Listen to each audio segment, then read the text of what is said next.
20,000 টাকা হয় তাও এটা পার্মানেন্ট, এটা শিওর যে চাকরি শেষে বেতন আসবে। আর পেজ চালাইলে কোনো মাসে 10, কোনো মাসে 5, কোনো মাসে 80 না, এরকম না। আর আপনাদের সবসময় ভিডিও করতে পারবেন না, এরকম না যে সবসময় ভিউ হইতাছে, মিলিয়ন ভিউ তো হবে না। তাহলে কিন্তু যারা জব ছেড়ে পেজে ঢুকে পেজ ইনকাম করে দেবে। আপনি কি বাংলাদেশের নাগরিক? হ্যাঁ অবশ্যই আমি বাংলাদেশের নাগরিক। তুই কি তোর মধ্যে 170 জন ভিউ হয়ে গেছে, 200 জন, মানে 200 প্লাস হয়ে গেছিল।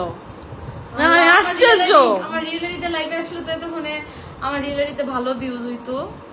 দেখেন তো আমাদের নুরাপু মানে অনেক সুন্দর না? একদমই না, আমি একদম রোগা রোগা লাগতেছে। দেখ সোলডি কেন দেবানছি না, অনেক সুন্দর লাগতেছে আসলে, অনেক সুন্দর না? না আসলে সুন্দর। আমার মাথা চুলগুলো বাংলাদেশে না মানুষ গেলে চিন্তা করে কেমন টাকা মাঝে। গুড নাইট ম্যাডাম, একটা গান আমি প্রায় ঘুমাই গেছিলাম যখন শুনছি নূর লাইভে ঢুকছে।